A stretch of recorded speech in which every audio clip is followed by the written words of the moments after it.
ज़रूरी नहीं है गाइस कि जब हम किसी बीमारी से बहुत ज़्यादा परेशान हो जाएँ तभी उसके रोकथाम के बारे में सोचें, यानी कि उसके बचाव के बारे में या उसके इलाज के बारे में सोचें। अगर आपको ल्यूकोप्लेकिया या एरिथ्रोप्लेकिया जैसे मुँह के अंदर सफ़ेद या लाल धब्बे दिखते हैं, तो आप उसे शुरुआती दौर में भी रोक सकते हैं। उसके बहुत सारे उपाय होते हैं बचने के।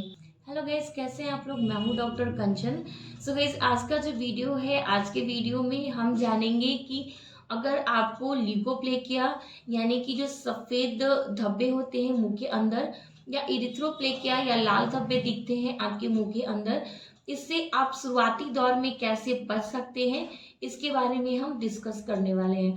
सो गाइस, वीडियो स्टार्ट करने से पहले आप सभी से रिक्वेस्ट है कि अगर आप मेरे चैनल पे नए हैं तो चैनल को सब्सक्राइब करिए एंड बेल आइकन को जरूर दबाइए। इससे मेरे जो भी नए वीडियो आएंगे उनका नोटिफिकेशन आपको मिल पाएगा। अगर गाइस आप जानना चाहते हैं ल्यूकोप्लेकिया के बारे में कि ल्यूकोप्लेकिया कैसे होता है, क्या कारण होता है इसका होने का, क्या लक्षण होते हैं, साथ ही साथ इसका क्या इलाज होता है, तो इस पे ऑलरेडी मेरे चैनल पे वीडियो जा चुका है। लिंक मैं आपको डिस्क्रिप्शन बॉक्स में दे दूंगी, आप वहां से जाकर चेक कर सकते हैं। इस वीडियो में हम शॉर्टली समझेंगे कि इसका होने का कारण क्या होता है। जैसे कि आप सभी को पता है कि 90% जो केसेस होते हैं, जैसे कि जो ल्यूकोप्लेकिया है या इरिथ्रोप्लेकिया है, ये एक तरह का प्री कैंसरस कंडीशन होता है। तो 90% जो केसेस होते हैं ये जो लोग स्मोकिंग करते हैं, अल्कोहल लेते हैं, टोबैको च्यूइंग करते हैं, पान मसाला तंबाकू जैसी चीज़ों का सेवन करते हैं, उनमें होती है। एचपीवी ह्यूमन पैपिलोमा वायरस की वजह से होता है, या फिर किसी में अगर रिपीटेड चीक बाइटिंग या टंग बाइटिंग यानी कि बार बार गाल कट जाते हैं या फिर जीभ आपके कट जाते हैं, तो इन कारणों की वजह से आपको ये जो ल्यूकोप्लेकिया है या इरिथ्रोप्लेकिया की प्रॉब्लम्स हो सकती हैं। इसके साथ साथ गाइस, जिन लोगों में पुअर ओरल हाइजीन होते हैं, यानी कि जो लोग अपने मुंह के रख रखाव अच्छे से नहीं रखते, उनकी साफ सफाई अच्छे से नहीं करते हैं, उनमें भी इस तरह की प्रॉब्लम्स देखने को मिलती हैं। तो चलिए अब हम समझ लेते हैं कि वैसे लोग जिन्हें पहले से ल्यूकोप्लेकिया या इरिथ्रोप्लेकिया नहीं है, यानी कि आपके मुंह में सफेद धब्बे या लाल धब्बे नहीं दिख रहे हैं, लेकिन आपके अंदर एक बैड हैबिट है अल्कोहल कंज्यूम करने का, टोबैको या फिर पान मसाला जैसी चीजें आप लेते हैं, तो आपको क्या प्रिवेंशन लेनी है, क्या बचाव करनी है, जिससे आप ये जो प्री कैंसरस कंडीशन है इससे बच सके। तो सबसे पहला चीज है कि आप अपने जो हैबिट है उसे क्विट कर दीजिए, यानी कि ये जो बैड हैबिट है आपके स्मोकिंग, टोबैको च्यूइंग या पान मसाला तंबाकू जैसी चीजें, अल्कोहल आप कंज्यूम करते हैं, इसे लेना बंद कर दीजिए। अचानक से तो नहीं होता है, धीरे धीरे ही इसे बंद किया जाता है, लेकिन आपको इसे बंद करना होगा, तभी आप इस तरह की प्रॉब्लम से बच सकते हैं। सेकेंड है गाइस, अपना ओरल हाइजीन आपको मेंटेन करना है। जो मुंह की साफ सफाई है वो अच्छे से रखनी है। जिनमें ल्यूकोप्लेकिया या इरिथ्रोप्लेकिया नहीं होती है, वो अपनी माउथ का क्लीनिंग का ध्यान जो है काफी इजी तरीके से रख सकते हैं। कुछ इसी तरह की प्रॉब्लम्स नहीं आती है। बशर्ते आपको पता होना चाहिए कि ब्रशिंग टेक्निक क्या है, कैसे हमें ब्रश करना चाहिए। ब्रश करना ही इम्पॉर्टेंट नहीं होता है, हमें ये भी पता होना चाहिए कि हमें ब्रश कैसे करनी है। अगर आप जानना चाहते हैं ब्रशिंग टेक्निक कैसे होती है, तो इसका जो लिंक है आपको डिस्क्रिप्शन बॉक्स में मिल जाएगा, वीडियो आप जाकर देख सकते हैं। नेक्स्ट है इस बहुत सारे लोग क्या करते हैं, ब्रश तो करते हैं, दांत को साफ करते हैं, लेकिन जीभ को साफ करना भूल जाते हैं, यानी कि टंग क्लीनिंग नहीं करते हैं। तो आपको अपने दांत के साथ साथ अपनी जीभ को भी साफ रखना उतना ही जरूरी होता है। नेक्स्ट गाइस कि आपको फ्लॉसिंग भी करनी है। फ्लॉसिंग क्या होता है, जो हमारे जब हम कुछ खाना खाते हैं तो हमारे दांतों के बीच में छोटे छोटे फूड पार्टिकल्स है वो फंस जाते हैं, तो उसे भी क्लीन करना जरूरी होता है। अगर वो फूड पार्टिकल्स हमारे माउथ में रह जाएंगे तो वो बैक्टीरिया डेवलप करते हैं एंड माउथ में इन्फेक्शन हो सकता है। इन्फेक्शन की वजह से भी इस तरह की प्रॉब्लम्स आपको हो सकती हैं। फ्लॉसिंग करना है तो फ्लॉसिंग एक तरह का थ्रेड आता है, आपको किसी भी मेडिकल स्टोर पे मिल जाएगा।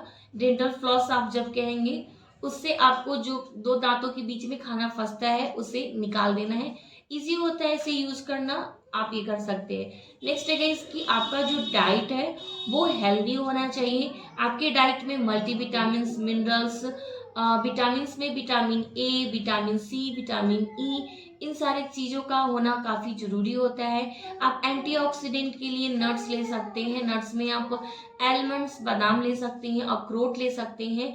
ये सारी चीज़ें हेल्दी होती है हमारी बॉडी के लिए।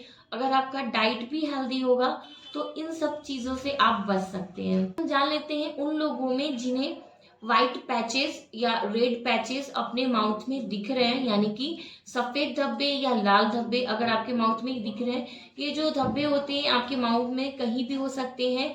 जो इनर मिकोसा होती है, यानी कि जो गाल के अंदर का पोर्शन होता है, वहाँ हो सकता है, आपकी जीभ पे हो सकता है, आपकी जीभ के नीचे हो सकता है, ओठ के जो ओठ का जो अंदर का पोर्शन होता है वहाँ हो सकता है, दांतों, आपके जो गम्स होते हैं, जो मसूड़े होते हैं, उसमें भी हो सकते हैं।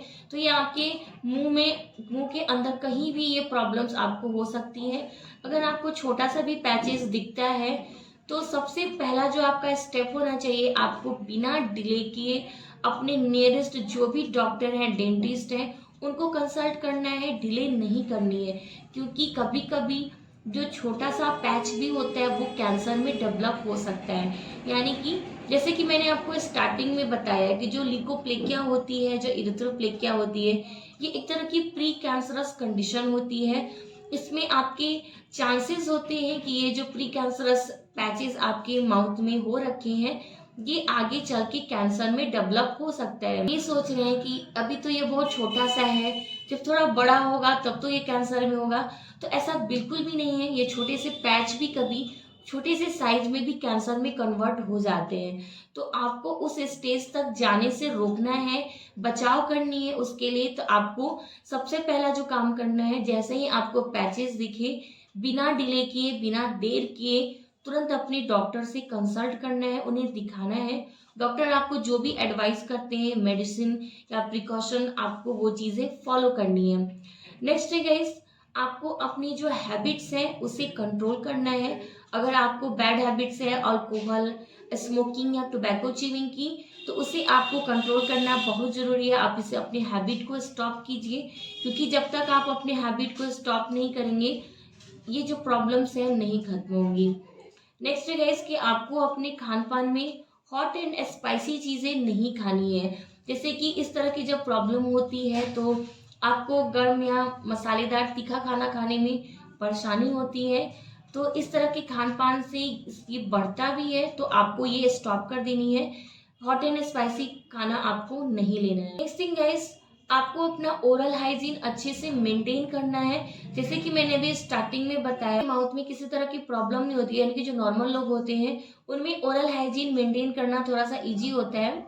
बट जिन्हें पहले से लिकोप्लेकिया या इरिथ्रोप्लेकिया हो रखा है माउथ में, तो उनमें थोड़ा ओरल हाइजीन मेंटेन करना डिफिकल्ट होता है, क्योंकि ऑलरेडी माउथ में इन्फेक्शन है एंड माउथ ओपनिंग है, या फिर आप जब कोई चीज़ अप्लाई करते हैं तो उससे आपको थोड़ी सी इरिटेशन होती है, या बार बार माउथ से बैड स्मेल आना एंड इन सारी चीज़ों की परेशानी आती है।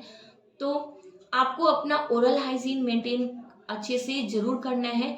इसके लिए आप एक सिंपल सा टिप्स यूज कर सकते हैं। अगर आपको ब्रशिंग तो आपको टाइम पे करनी ही है, फ्लॉशिंग करना ही है, टंग क्लीनिंग भी आपको टाइम पे करना है।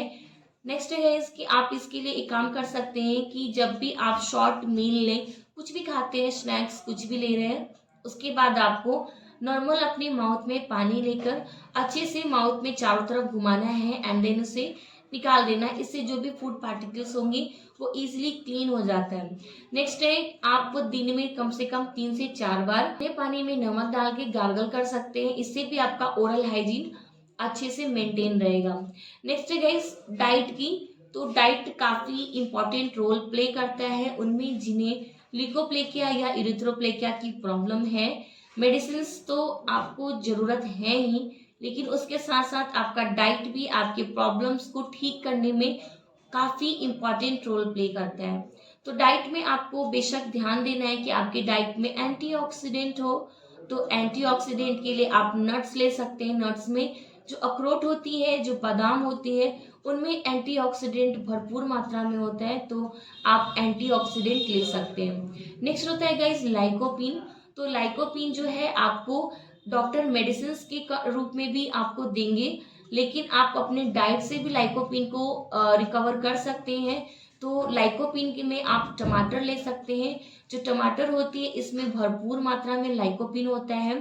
पपीता ले सकते हैं। तो गाइस अब आप क्वेश्चन पूछोगे कि इसे हमें लेना कैसे है। जो टमाटर होता है सिंपली आपको इसे छोटे छोटे स्लाइस करना है, यानी कि छोटे छोटे टुकड़ों में कट करना है एंड इसे च्यू करना है। जो पके हुए टमाटर होते हैं उसे आप अच्छे से चबाना है।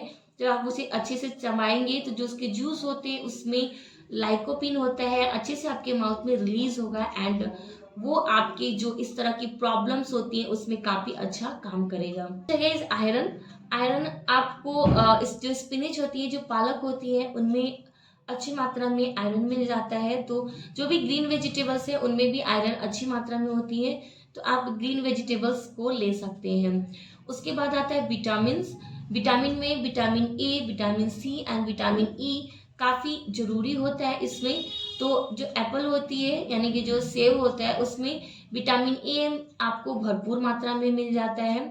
विटामिन सी के लिए आप लेमन ले सकते हैं, जो नींबू होती है उसका सेवन कर सकते हैं। ऑरेंज में भी आपको विटामिन सी मिल जाती है।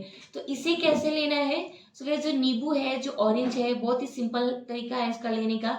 आप नींबू पानी पी सकते हैं, ऑरेंज के आप जूस ले सकते हैं। तो इसे आपको एक दिन में कम से कम 2 ग्लास आप ले सकते हैं। नेक्स्ट है विटामिन ई। तो विटामिन ई गाइस जो फिश होती है, स्पेशली जो सैल्मन फिश होता है, उसमें विटामिन ई काफ़ी भरपूर मात्रा में होती है एंड इसके अलावा आप विटामिन ई की कैप्सूल ले सकते हैं। सो गाइस ये तो हो गए आज का वीडियो। आज का जो वीडियो है कम्प्लीटली बेस्ट था कि अगर आप बचना चाहते हैं इस तरह की प्रॉब्लम से, लिकोप्लेकिया एंड एरिथ्रोप्लेकिया से, तो आप क्या क्या प्रिवेंशन कर सकते हैं जिससे आपको ये भयंकर प्रॉब्लम्स जो है वो नहीं हो पाए। ये एक तरह से अवेयरनेस के लिए ये वीडियो है। सो गाइस इसे आप अपने फैमिली फ्रेंड्स में भी जरूर शेयर करिए ताकि सभी लोगों को हेल्प मिल सके। सो गाइस अगर वीडियो अच्छा लगा हो तो डेफिनेटली लाइक दीजिए, चैनल को सब्सक्राइब करिए एंड बेल आइकन को जरूर दबाइए। तो गाइस अगर इस वीडियो से रिलेटेड या किसी भी तरह की प्रॉब्लम्स आपको हो तो आप डेफिनेटली मुझे कमेंट सेक्शन में पूछ सकते हैं एंड दिए गए कॉन्टैक्ट नंबर पे भी आप मुझे व्हाट्सएप कर सकते हैं। जो भी आपके प्रॉब्लम्स हो उसके पिक, या फिर आप मुझे कॉल भी कर सकते हैं। सो गाइस तब तक के लिए be healthy and be happy.